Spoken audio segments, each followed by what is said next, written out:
buenas tardes.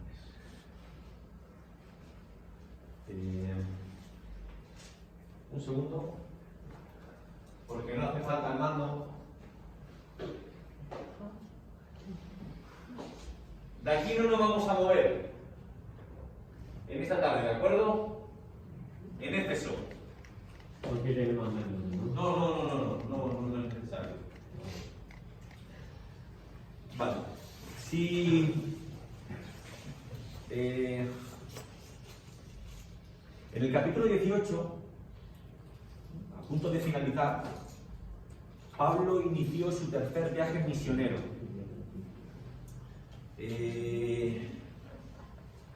Podemos decir que en Éfeso es donde Pablo obtuvo sus mayores triunfos. Estuvo hasta 3 años predicando el Evangelio entre los efesios y demás personas que estaban por allí. Vamos a abrir Hechos capítulo 19. Hechos capítulo 19.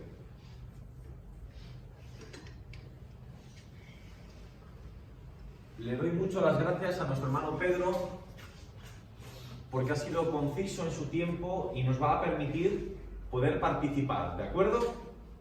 Así que comenzamos. Versículos del 1 al 7.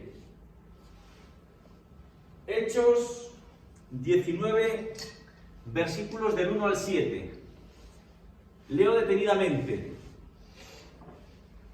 Aconteció que entre tanto que Apolos estaba en Corinto, Pablo, después de recorrer las regiones superiores, vino a Éfeso. Y hallando a ciertos discípulos, les dijo, les preguntó, ¿recibisteis el Espíritu Santo cuando creísteis? Y ellos le dijeron, pues ni siquiera hemos oído si hay Espíritu Santo.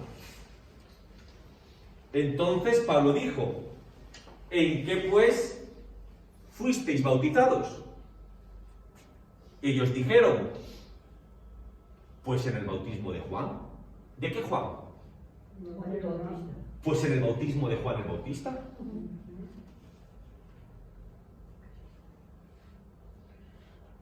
Dijo Pablo, pues Juan el Bautista bautizó con bautismo de arrepentimiento, diciendo al pueblo que creyese en aquel que vendría después de él. Esto es, Araceli, en Jesús el Cristo.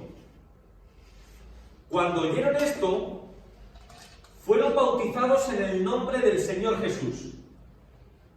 Y habiéndoles impuesto Pablo las manos, vino sobre ellos el Espíritu Santo. Y hablaban en lenguas. Y profetizaban. Eran por todos unos 12 hombres. Muy bien, hermanos. Tenemos a Pablo en Éfeso.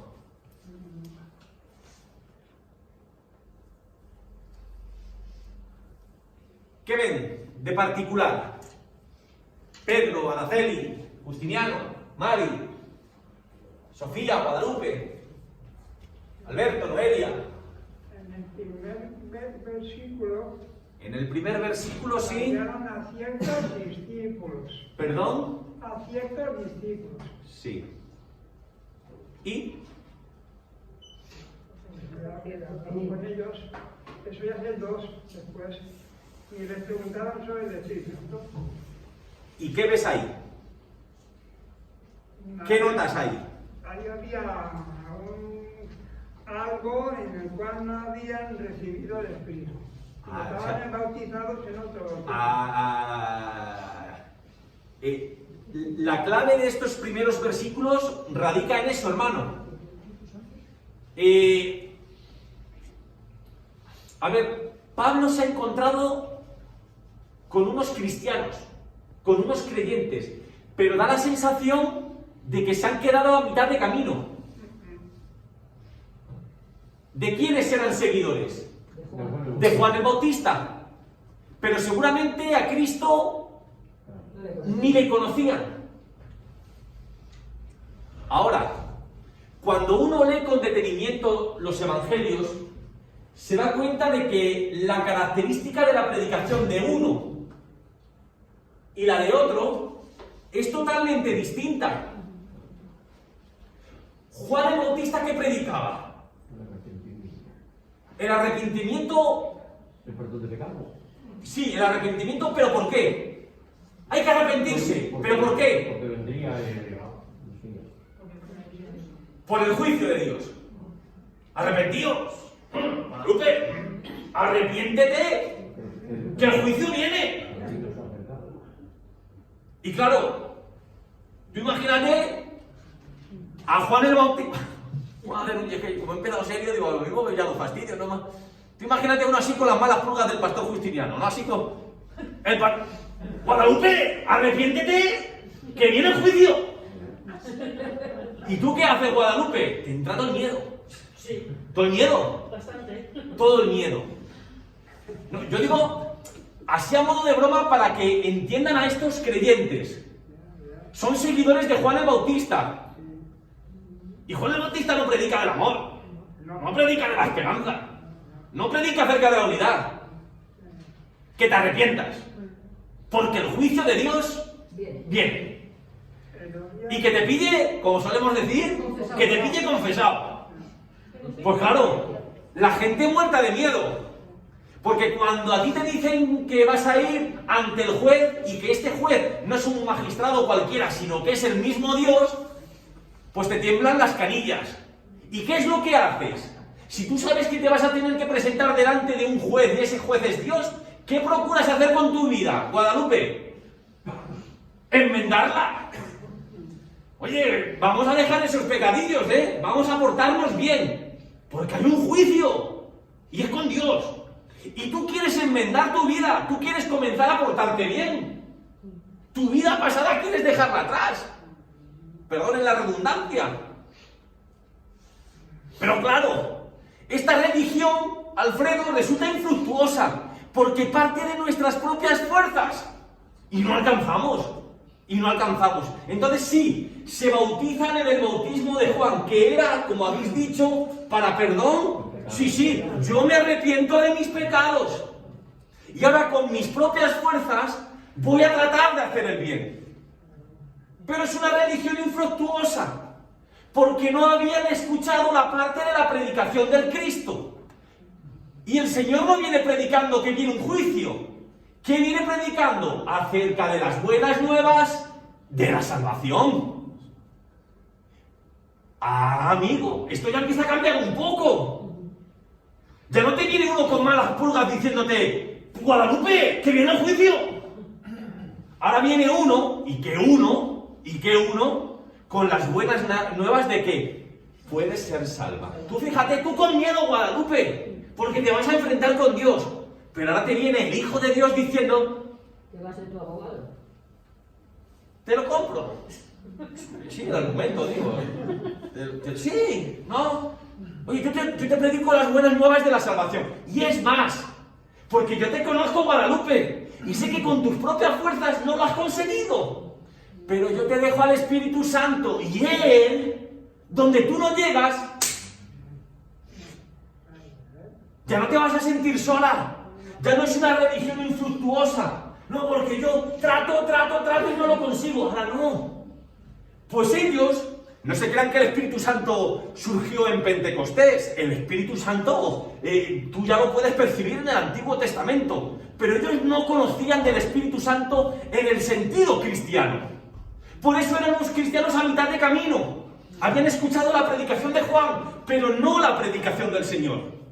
Conocían ese bautismo para arrepentimiento de pecados, pero no sabían que a través de él también recibían el Espíritu Santo, ese consolador, ese que te fortalece, ese que te ayuda en este camino que muchas veces nos parece imposible. ¿Me he explicado más o menos bien?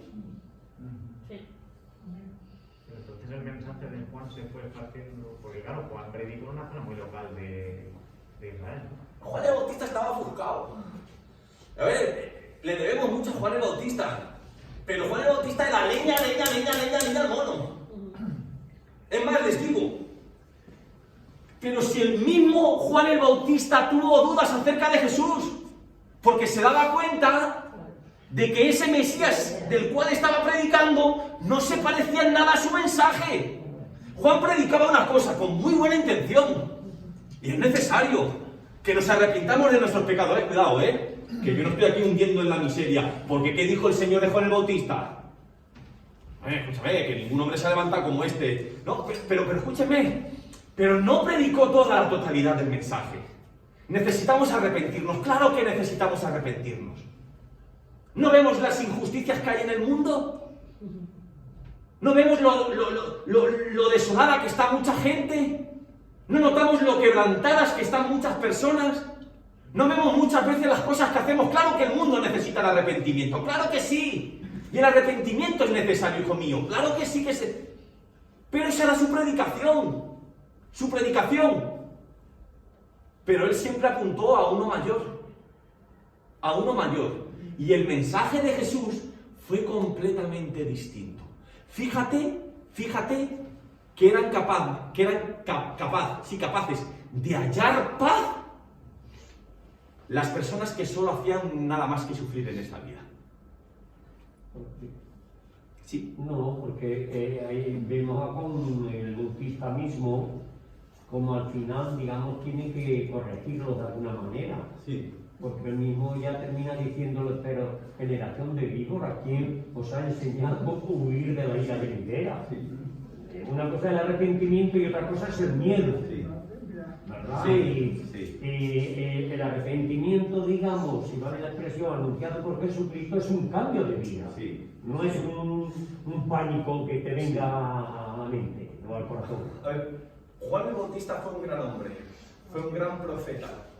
Tuvo un ministerio impresionante. Ya me gustaría ser a mí la mitad de lo que fue Juan el Bautista. Pero su mensaje era incompleto. Hasta el punto que era totalmente... Era muy diferente del mensaje de Jesús. Él manda a 2 de sus discípulos. Yo creo que eres tú. Pero escucho y veo cosas que me despiertan dudas. ¿Realmente eres el que tenemos que esperar o eres tú el que había de venir o esperaremos a otro? Y el Señor no dice nada de... ¿Qué dice? Los ciegos ven, los cojos andan, los leprosos son sanados. ¡No responde! Le muestra. Mira lo que hace el Mesías que tú estabas predicando. Entonces, las predicaciones de uno y de otro son bastante distintas. Podemos decir que la predicación de Juan era una primera etapa. Sí, necesitamos arrepentimiento. Claro que sí. Porque arrepentimiento no significa otra cosa que un cambio de rumbo, ¿vale? Que puede estar implícito el asunto emocional, sí. Tú haces algo mal y puedes llorar, está muy bien, pero llorar no es arrepentirse. Arrepentirse es un cambio de rumbo, es reconocer que voy en la dirección equivocada y me doy la vuelta. Yo quiero ir a ver a mi hermana a Sanlúcar de Barrameda y cojo la Nacional 1. Pues si no me arrepiento, a Sanlúcar no voy a llegar. Tengo que cambiar mi rumbo. Muchas veces Guadalupe nuestras vidas pues van como van. Y ese cambio de arrepentimiento implica, uno vuelve en sí, como el hijo pródigo, y endereza el camino. Entonces, era imprescindible esa parte que predicaba Juan el Bautista, sí, pero era incompleto. Ahí Jesús viene hablando de la gracia. que por su gracia tú puedes ser salvo. Y no solamente es que puedas ser salvo, es que viene con ayuda la cosa. No vas a tener que hacerlo por ti mismo, tú solito. Vas a tener al Espíritu Santo, que donde tú no llegas, Él alcanzará. Ahora, cuando ya juntas las dos cosas, encuentras el panorama completo. Pero estos primeros discípulos solo habían escuchado a Juan. De Cristo, del Espíritu Santo, no sabían nada. Y digamos también que Juan, como bien dice la Biblia, pues fue uno que vino delante del Señor allanando un poco el camino. Es decir, preparando de alguna manera, mentalizando a los seres humanos para cuando verdaderamente llegara el mensaje de Jesucristo. Sí, sí, sí. Lo que sí les digo, y no me malinterpreten, no, o sea, no hagan, porque yo también a veces exagero demasiado mi lenguaje y puede dar esa sensación, o sea, ya digo que yo no estoy ni minusvalorando ni menospreciando a Juan el Bautista, no, ni mucho menos. Pero fíjense, por ejemplo, que yo leo, por ejemplo, los textos que ha citado el pastor, y tú cómo te imaginas a Juan el Bautista. Un hombre de carácter, ¿no? Un hombre ahí, peleón, ahí. Sin embargo, ¿usted nota a Jesús imponiendo? Jesús no imponía nada. Jesús te dejaba el mensaje. Si quieres, lo tomas.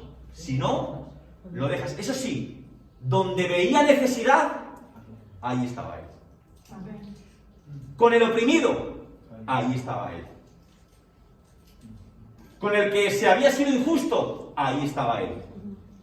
Con la persona a la que se le atacaba, ahí estaba Él. No imponía, pero le tenías. Siempre. Siempre. ¿Y cómo sería ese maestro? Que la gente con gusto le seguía. De todos los estratos sociales. De todas las culturas. No solamente entre los judíos. De todos los lugares. Su mensaje era atrayente, porque no era un mensaje impositivo. No te hacía sentir miedo. El Señor no te hacía sentir miedo. El Señor te liberaba. Nosotros muchas veces, para que las cosas funcionen, imponemos miedo. Que nos tengan miedo nuestros hijos. Que tengan miedo al pastor. Yo no veo a Jesús metiendo miedo por ningún lado. ¡Que viene el lobo! ¡Que viene el lobo! No. Y claro, cuando lo más despojado de la sociedad no se siente ninguneada, sino que se siente valorada, con gusto lo siguen. Con gusto lo creen. Y con gusto muchos de ellos darán su vida por el Evangelio. Porque realmente esa persona era capaz de transformar sus vidas. ¿Avanzamos? Versículos. Al final, hijo, me he liado, no sé. ¿He respondido? Es que no lo sé. No, bueno, yo lo que quería preguntar es que me sorprende que Juan, por el mensaje que hubo tan local de la zona de Israel y tal, que en esta época, en Éfeso, tan apartado de Israel y todo, haya todavía discípulos de Juan, Sí, que demuestra sí. que se expandió en... Sí, Pudo bueno. expandirse en la primera época. Y... Bueno, discípulos de Jesús con anterioridad eran de Juan el Bautista. Sí. El texto de la Biblia dice que venía una multitud de Juan el Bautista, que por eso él tuvo que reprocharles también. Con aquellas palabras cuando les dice generación de víbora, pero que os ha enseñado a huir de la ira venidera. Sí. Este no es en buen sentido de la palabra, como diciendo que este no es el arrepentimiento que yo pretendo anunciar tampoco. Sí. Pero sí, es así. Entonces, Claro, hay que tener en cuenta, hijo, algo que tú sabes de sobra. Y como consecuencia de la diáspora, había dispersión de los judíos por todos los lugares del mundo conocido. ¿Cuándo se concentraban estos judíos? En las fiestas señaladas de la nación. En Pentecostés. En Pascua. Y cuando iban ahí, que recibían el mensaje. Pero luego, ¿dónde iban esas personas? A su lugar de origen. El que era de Cirene, a Cirene. El que era de Alejandría, a Alejandría. El que era de... allá. Bien, avanzamos. Versículos del 8 al 12. Gabriel. Versículos del 8 al 12.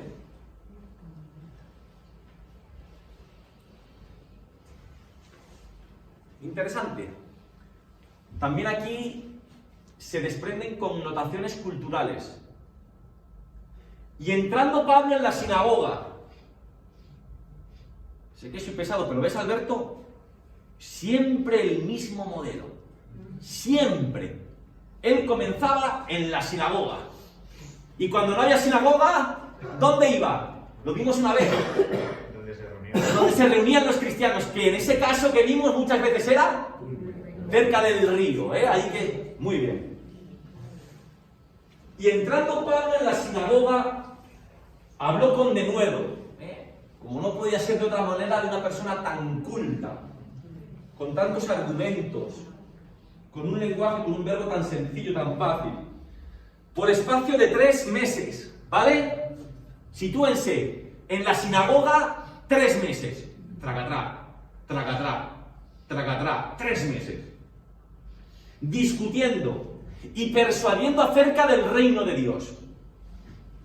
Pero endureciéndose algunos, en todos los sitios, se dan cuenta, se dan cuenta, en todos los sitios hallaba oposición el mensaje del Evangelio. Pero endureciéndose algunos y no creyendo, maldiciendo el camino, porque antiguamente no es como en la actualidad, que las iglesias tenían nombre. Recuerden que por primera vez al cristiano se le llama cristiano en Antioquía. Antes, los del camino. Los del camino. Estos son los del camino. Maldiciendo el camino delante de la multitud. Entonces, ¿qué pasó? Se apartó Pablo de ellos y separó a los discípulos, discutiendo cada día en la escuela de uno llamado Tirano. Así continuó por espacio de 2 años, de manera que todos los que habitaban en Asia, tanto judíos como griegos, judíos como gentiles, oyeron la palabra del Señor Jesús. Versículo 11. Y hacía Dios milagros extraordinarios por mano de Pablo. De tal manera que aún se llevaban a los enfermos los paños. Hay otras versiones que en lugar de paños utiliza pañuelos. Más común para nosotros. Los pañuelos o delantales de su cuerpo. Y las enfermedades se iban de ellos. Y los espíritus malos salían.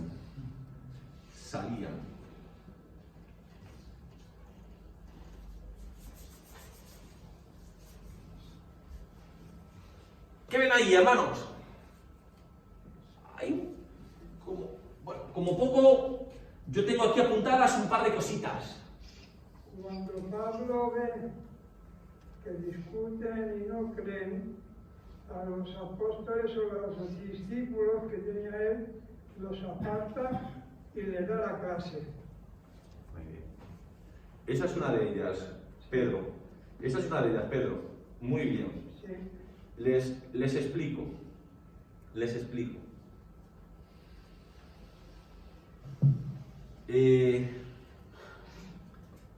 Por 3 meses, Pablo está predicando en la sinagoga. La cosa va mal. Encuentra oposición. ¿Qué es lo que hace? Deja de predicar. Se aburre. Encuentra un lugar donde hacerlo. Se dice que este tirano era un filósofo. Y ahí daba clases. Se dice que posiblemente Pablo alquiló los locales de este hombre. Y que allí predicaba cuando el otro no los necesitaba. Hay un documento griego que dice que el apóstol Pablo enseñaba en las instalaciones de Tirano de 11 de la mañana a 4 de la tarde. ¿Por qué de 11 de la mañana a 4 de la tarde? Porque ese lugar tiene un clima muy cálido. Les pongo un ejemplo así. Aquí tenemos a Adrián que trabaja en la construcción. ¿Se imaginan a Adrián trabajando en la construcción en pleno mes de julio en Sevilla? ¿Qué les pasa? Les puede dar cualquier cosa. Es más, no estamos hablando de Sevilla. Creo que en Madrid ya pasa que en verano tenéis un horario especial, ¿no? Trabajáis solo por la mañana. ¿Por qué? Porque hay que protegerse del calor. Se dice que en aquella región había más gente durmiendo a la 1 de la tarde que a la 1 de la noche. Es decir, que a las 11 de la mañana la gente paraba de trabajar. ¿Y cuándo se reanudaba el trabajo? Cuando caía el sol, a media tarde. Fíjense la pasión del apóstol Pablo. Él trabajaría como cualquier persona, las horas establecidas. Y en el tiempo de descanso, en el tiempo en que la gente aprovechaba para descansar, para echarse la siesta, él iba y daba clases. Un punto a favor del apóstol Pablo. ¡Qué dedicación! Pero un punto también a favor de las personas que querían escuchar. Que en el tiempo en el que la gente estaba descansando, ellos con gusto iban a escuchar al apóstol Pablo. ¿Vale?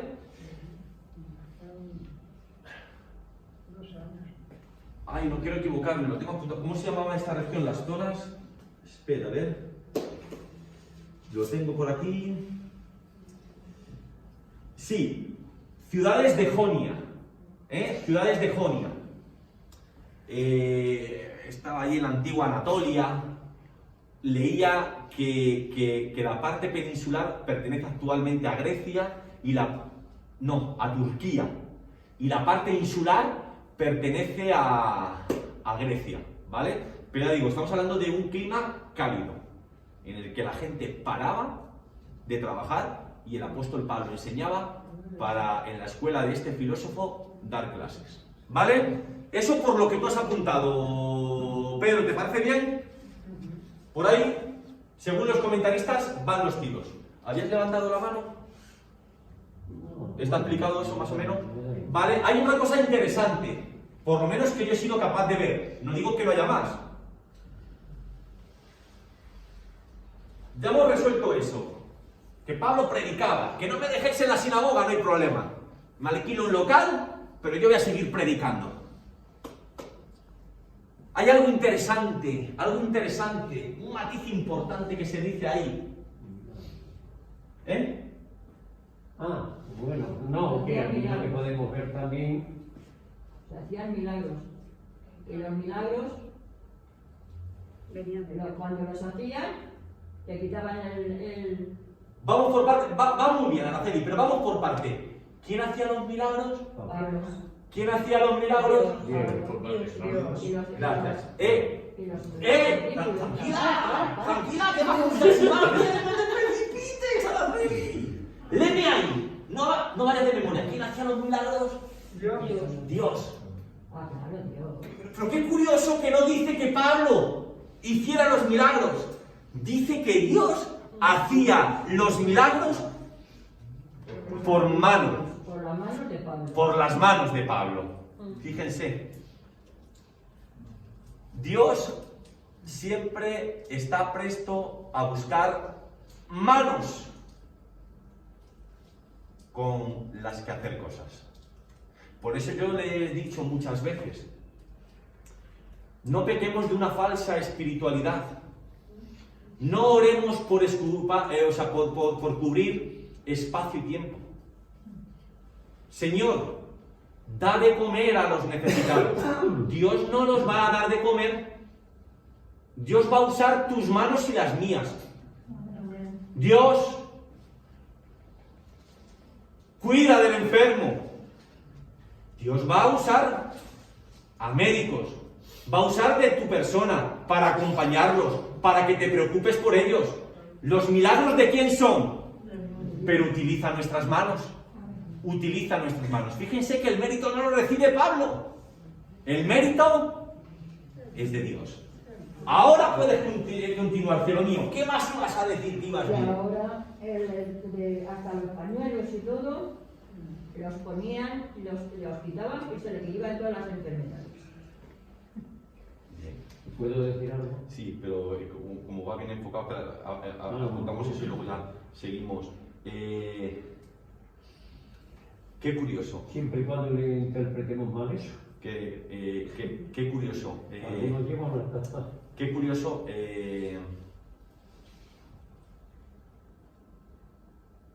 Porque si tú lo piensas detenidamente, eso da un poco de grima, ¿no? Qué asquito, ¿no? Mira, una pregunta. Estamos hablando de que Éfeso estaba en un lugar cálido, ¿verdad? Tú en un lugar cálido, ¿qué suele pasar? Que sudas. Entonces, Mari, utilizando una lógica matemática sencillita, si ahí sueles sudar, el pañuelo, ¿para qué lo sueles utilizar? Para sacarte el sudor. Para secar. Sí, bueno, pero para eso, a ver, por ejemplo, si nos vamos al apóstol Pablo, ¿a qué se dedicaba él laboralmente hablando? Mientras trabajaba, sudaba, se quitaba el sudor. Con los paños también muchas veces que caía el sudor sobre las tiendas de campaña, pues que limpiaba, no vas a dejar ahí tu sudor, ahí lo limpiaba. Y traían esas cosas. Pero sobre todo lo importante, hermanos, más que el pañuelo, más que el paño, simplemente por lo que dibuja, ¿no? La grima que da, mira, qué cosas utilizaban. Es la cuestión de que los milagros provenían de Dios. Y el mérito era de Dios. ¿Sí? No. Ahora tampoco, me conta que no quiere. Quiero decir, hace creo un par de semanas, ¿Sí? en el tiempo, digamos, del evangelismo, la reunión que teníamos, ¿Sí? una de las cosas que yo comenté ¿Sí? es que, según el texto que nuestra hermana Mónica pues, compartió, ¿Sí? que estamos hablando de un comienzo de unos tiempos nuevos. ¿Sí? Y ahí, por ejemplo, vemos los milagros, como lo estamos viendo en esta tarde, donde dice que el apóstol Pablo pues hacía milagros, que no era en sí el apóstol Pablo, era Dios por medio de la persona. ¿Sí? Y comentamos que precisamente porque era una etapa nueva en la historia, ¿Sí? que Dios utilizaba muchos de esos milagros para, digamos, hacer desaparecer no sé si digamos decir, las dudas, porque muchos creían debido a los milagros que veían, y así, pues, estaban seguros o confirmaban de que era Dios el que estaba, aquello era de Dios, no era de los hombres. Sí. Pablo se va de la sinagoga, Sí. está predicando, se ha encontrado, digamos, con dos factores o sectores o clases de personas. Unos son más receptivos, creen, y otros en cambio se rebelan, Sí. porque no aceptaban lo que él estaba comentando, explicando y predicando. Sí. De manera que Pablo se va.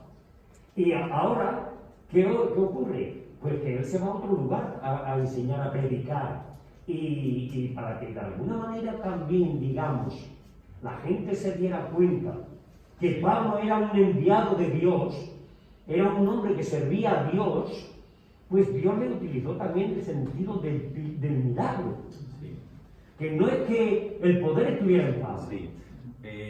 Digo, y esto creo que es interesante también tenerlo en cuenta, sin desdecir lo que ha dicho el pastor Justiniano, porque ahí lo tenemos en las Escrituras, no podemos olvidar una cosa. Los milagros fueron necesarios. Los milagros ayudaron a que muchas personas creyeran. Pero nuestro Señor Jesús también, en muchas ocasiones, supo guardarse de eso.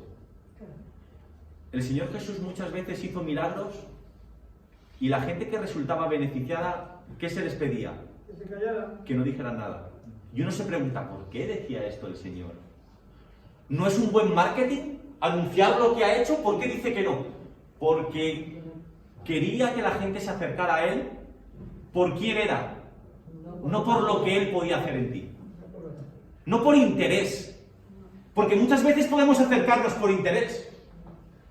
Conviértete al Señor y encontrarás un trabajo millonario. Conviértete al Señor y tu matrimonio irá de fábula. Conviértete al Señor y la enfermedad no tocará tu cuerpo. ¿Vendríamos por el Señor o nos acercaríamos egoístamente por lo que podamos conseguir? Pues eso sucede hoy en día. Muchos venimos por lo que podemos conseguir. Y esa es una forma mezquina de acercarse al Señor. A mí Dios no me debe nada. Pero pastor, a mí no me debe nada. A mí no me debe ningún trabajo. A mí no me debe ninguna casa. A mí no me debe nada. Con lo que ya ha hecho en la persona de Cristo Jesús, yo no podré agradecérselo en la vida. Para que yo crea en Él, no tengo que tener un trabajo. Puedo creer trabajando o estando en ERTE. Debo creer trabajando, estando en ERTE o estando en el paro. Debo creer teniendo un chalet o viviendo en el pueblo. Porque eso será señal de que yo me acerco a Él por lo que Él es, no por lo que Él me puede dar. Cuidado con lo que predicamos. Cuidado con lo que predicamos en las iglesias, que luego pasa eso a la gente. Luego uno llega a la iglesia y pasan cosas que pasan. Y perdone que les ponga como ejemplo.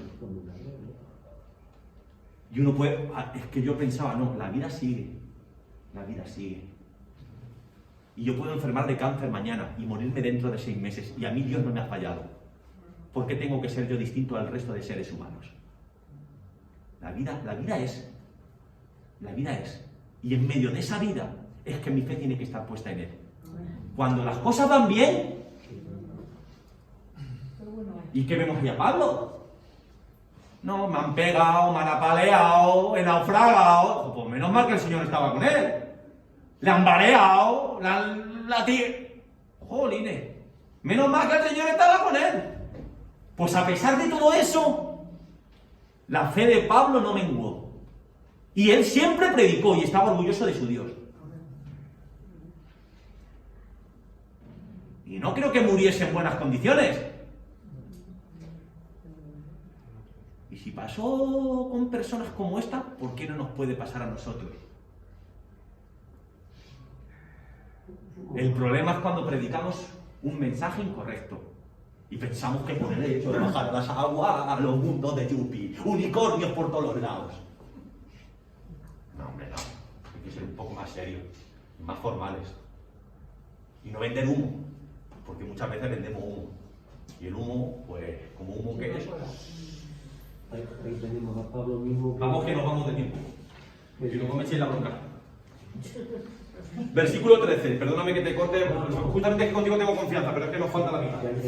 Versículo 13, por eso. Pero algunos de los judíos, versículo 13, pero algunos de los judíos, otra cosa muy cultural de aquel tiempo, también se da hoy en día, pero bueno, pero algunos de los judíos, exorcistas ambulantes, intentaron invocar el nombre del Señor Jesús sobre los que tenían espíritus malos, diciendo: os conjuro por Jesús, el que predica Pablo. Había 7 hijos de un tal Esceva, judío, jefe de los sacerdotes. Fíjense, los hijos del jefe de los sacerdotes están metidos ahí en el fregado. Los hijos, como los hijos de Elí, ahí, mancillándose con las mujeres en las puertas del templo, los hijos. ¿Qué hacían esto? Pero respondiendo el espíritu malo dijo: a Jesús conozco. No le voy a meter el rollo de, es una palabra griega que dice ginosco, y no solamente es un conocimiento intelectual, sino es algo profundo. La palabra ginosco se utiliza también para las relaciones sexuales. Hay penetración, un conocimiento, mucho más del saber. A Jesús conozco. Y sé quién es Pablo. Pero vosotros, ¿Quiénes son? ¿vosotros quiénes sois?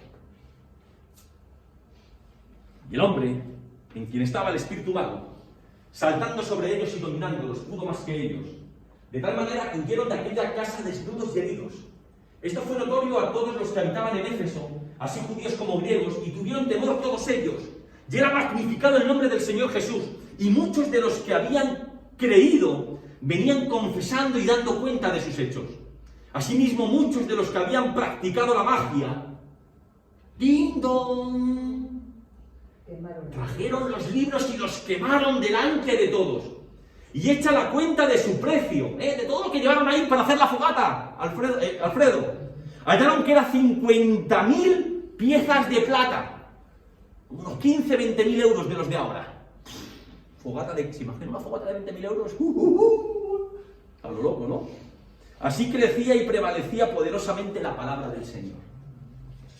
Venga, vamos rapidito, hermanos, díganme. Tengo un par de cositas tengo aquí.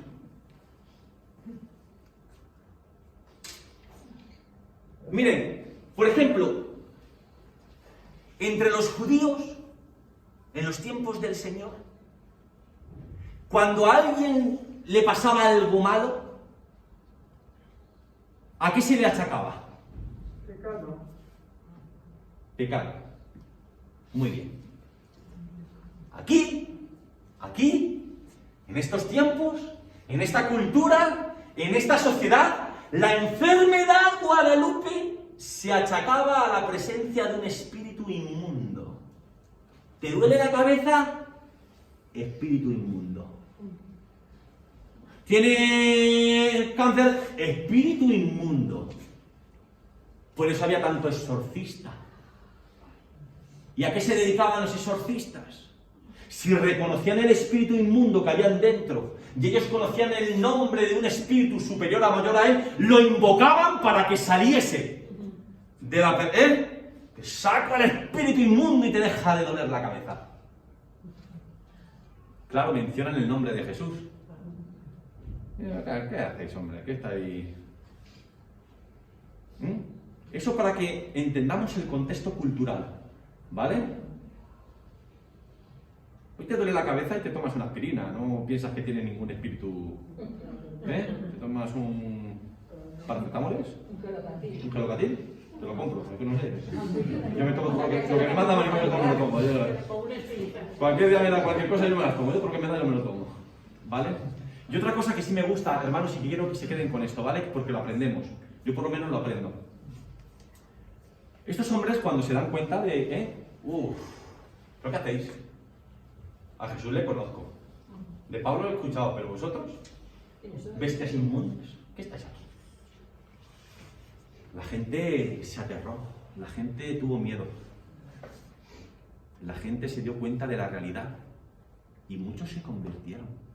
Y nos dice el texto que muchos de esos tramposos, incluso muchos de esos que lo habían hecho con buena intención, dándose cuenta del error, juntaron todos los libros, todos los amuletos que utilizaban, que les había proporcionado pingües beneficios.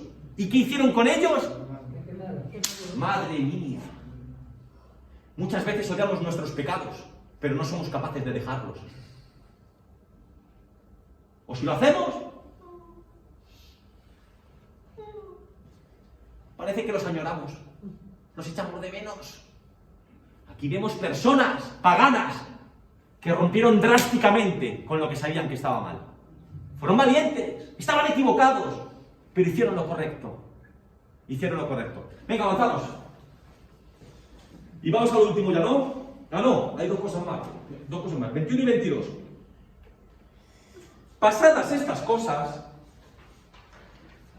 ¿pasadas qué?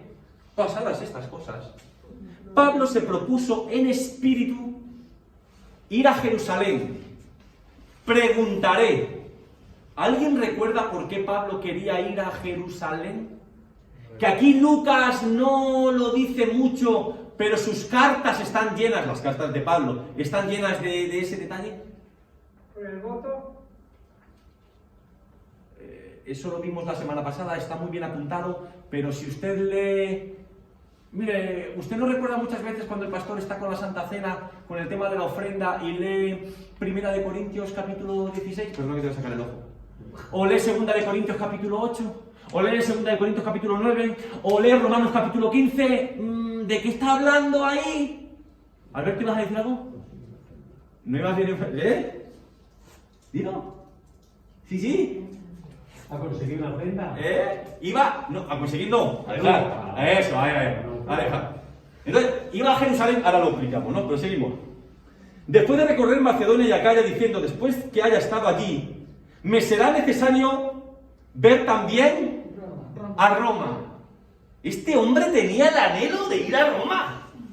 ¿Se acuerdan cuando escribe a los romanos? Y quiero pasar por España, ir allí ya encaminarme... No, perdón, quiero ir a Roma y luego encaminarme a España y tal y cual. Pero el anhelo que él tenía era ir a Roma. Ahora, yo creo que lo deseaba con tantas fuerzas que Dios se lo concedió. ¿Quieres ir a Roma? A Roma vas a ir. ¿Pero cómo llegó? Como preso. Como preso.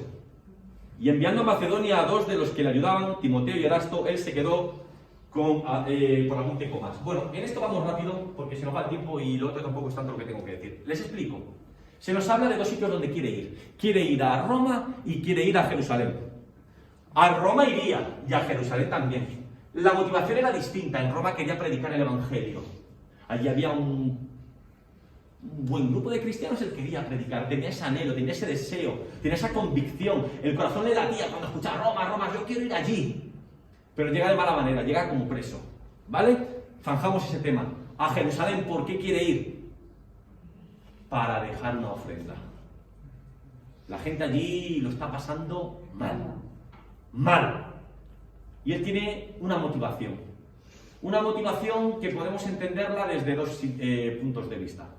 El primero, lo hace para demostrar la unidad del cuerpo de Cristo. Hablamos mucho de unidad, pero hay que demostrarlo. Nos ocupamos mucho de nuestras iglesias. Los demás nos da igual. Él influye sobre las otras personas para que se acuerden de sus hermanos que están en Jerusalén, a los cuales no conocen, a los cuales no conocerán, pero son sus hermanos en la fe y lo están pasando mal. Somos un cuerpo y si uno sufre, tenemos que sufrir todos. Y en segundo lugar, quiere dar una lección de caridad.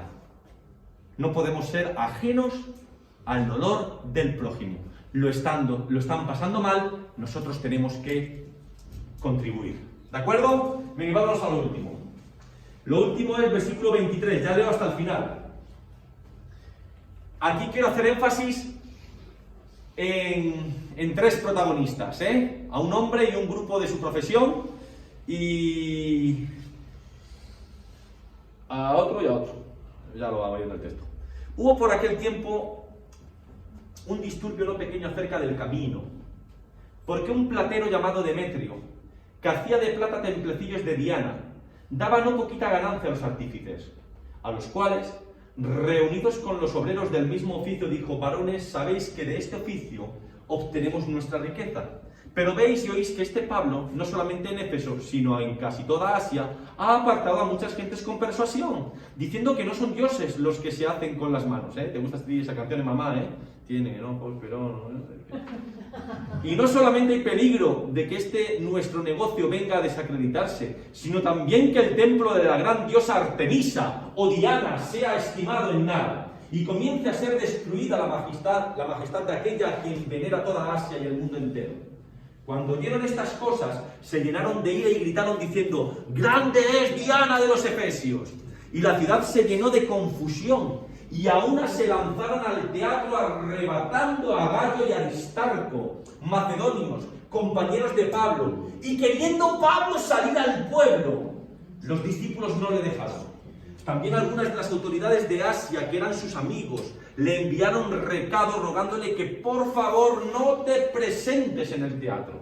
Unos pues gritaban una cosa, otros otra, porque la concurrencia estaba confusa y los más no sabían por qué se habían reunido. Y sacaron de entre la multitud a Alejandro, empujándole los judíos. Entonces Alejandro, pidiendo silencio con la mano, quería hablar en su defensa ante el pueblo. Pero cuando le conocieron que era judío, todos a una voz gritaron casi por 2 horas: aquí nacieron los hooligans del fútbol.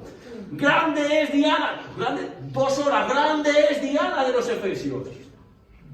Entonces el escribano, cuando había apaciguado la multitud, dijo: varones efesios, ¿y quién es el hombre que no sabe que la ciudad de los efesios es guardiana del templo de la gran diosa Diana y de la imagen venida de Júpiter?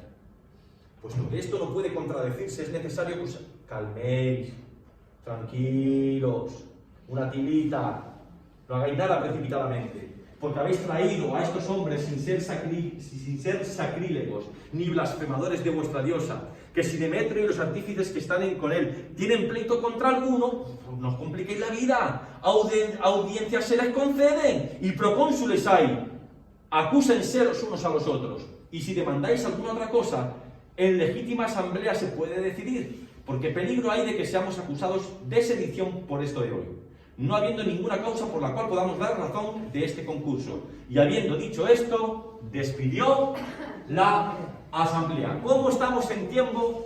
En 5 minutos lo finiquito todo, y si puedo en 4, y si no en 3.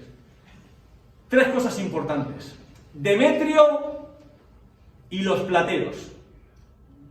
Estaban, Pedro José, muy compungidos, estaban muy tristes, porque les estaban faltando a Diana de los efesios, ¿verdad? Su bolsillo.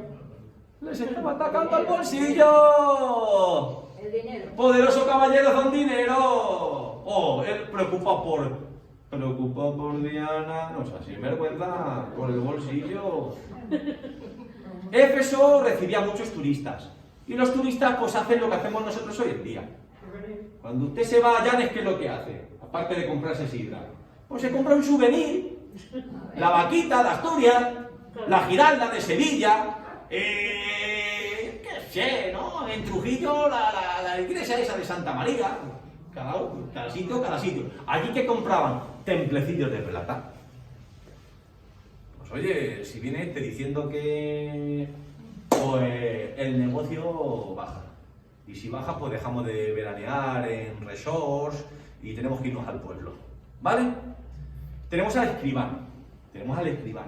El escribano, aparte de... ¿Qué hacían los escribanos? Pues aparte de eso, este hombre también era un poquito más. Este hombre llevaba el libro de registro, era el que ponía el orden del día en las asambleas, el que se ocupaba de la correspondencia oficial, ¿vale? Ahora, había un problema, que los romanos, eso es una ciudad que pertenece a Roma, ¿vale? Los romanos podían tolerar muchas cosas, menos la sublevación. Jaleos no querían. Por eso acabó como acabó los judíos ayer en el año 70, porque es que no paraban de dar guerra. Un hachazo fuera. Entonces este hombre, al final salva a Pablo y a los suyos. ¿Pero lo hizo por salvarlos? Lo hizo por no perder el puesto. Porque cuando había disturbios, el magistrado de turno podía perder el puesto. Entonces él sí, al final protegió a Pablo. Pero lo hizo por interés, porque oye, que podemos ser acusados de sedición, vamos a... ¡Cálmate! Si tienes algo en contra, te lo llevas al juez. ¡Qué juzgados tenemos! ¿Vale? Y por último, y yo termino, luego ya les dejo, si alguno de ustedes tiene algo, tenemos a Pablo. Pablo es diferente. Tenemos aquí a los plateros, Demetrio y a los plateros, con miedo, porque pierden beneficios. Miran por sí mismos. Tenemos aquí al escribano con miedo. ¿Por qué? Porque ve peligrar su puesto. Vemos a Pablo también con miedo, ¿verdad? Quería salir al pueblo. Este tío no conocía el miedo. Pero Pablo, que desayunas por las mañanas, macho. Ahí ante el pueblo. Es que lo va buscando Pablo. Le tienen que retener los discípulos. Cálmate, tío, cálmate, macho. El Pablo, que salgo. ¿Pero qué te crees, Pablo? Que tú no vas al gimnasio. Que salgo. Pablo no tenía miedo, hermanos. Es impresionante. Entonces hay muchas cosas que leo de Pablo y me gustan más o me gustan menos. Pero el mérito no se le puede dudar a este hombre, La pasión que tenía, la vocación, el anhelo por las cosas del Señor, Dice, oye, pero ¿qué pasa? Que Félix has dicho que no está... No, escúchame. El carácter de Pablo es muy particular. Los estudiosos dicen que el enagrama de Pablo, así en el aspecto psicológico, es tipo 1. Él es muy dualista y yo no soy tan dualista, yo soy más de matices, de grises. Para Pablo los grises no existen, o eres blanco o eres negro, o eres bueno o eres malo, o eres romano o eres gentil. Él siempre así de contraposición, ¿no? A mí esas cosas me cuestan, no las veo en Jesús, ¿sabes? Pero es su carácter, pero es espectacular este tío. Es espectacular el apóstol Pablo, impresionante. Y fíjense con todo lo que había sufrido, no miraba por su no, que me van a poner el ojo morado, no es que nada. Él tenía aquí en la cabeza cuál era su objetivo, cuál era su misión, cuál era... Y no había nada, no había nada. Y que me tengo que ir a Atenas solo, me voy a Atenas solo, y yo sigo predicando, y que se ríen de mí, pero yo sigo predicando. Ese hombre sabe lo que quiere, y hasta que no lo consiga no para. Así predicó en tantos lugares, así el cristianismo le debe tanto a Pablo. Es que si no hubiera tenido ese carácter, esa energía, esa convicción. Impresionante este hombre. Hay que reconocerle el mérito. Bien, hermanos. Colorín colorado, el capítulo 19 se nos ha acabado. Y con esto hay el tercer viaje misionero, ahí va y... Bueno, ¿alguna cosa quieren aportar, quieren decir o concluimos? Bueno, voy mejorando, me he pasado 4 minutos hoy. 4 o 5 minutos. ¿Alguna cosa más? Carmen, Adrián, Mari, Marisa, Sofía, Guadalupe, Pedro José. Está todo dicho. Una de dos, ¿os ha quedado todo claro o quieren irse a casa y prefieren no preguntar para no entretenerse? Se le pasa la ronda. No les voy a preguntar, no les voy a decir que se confiesen. Vamos a despedirnos con una oración.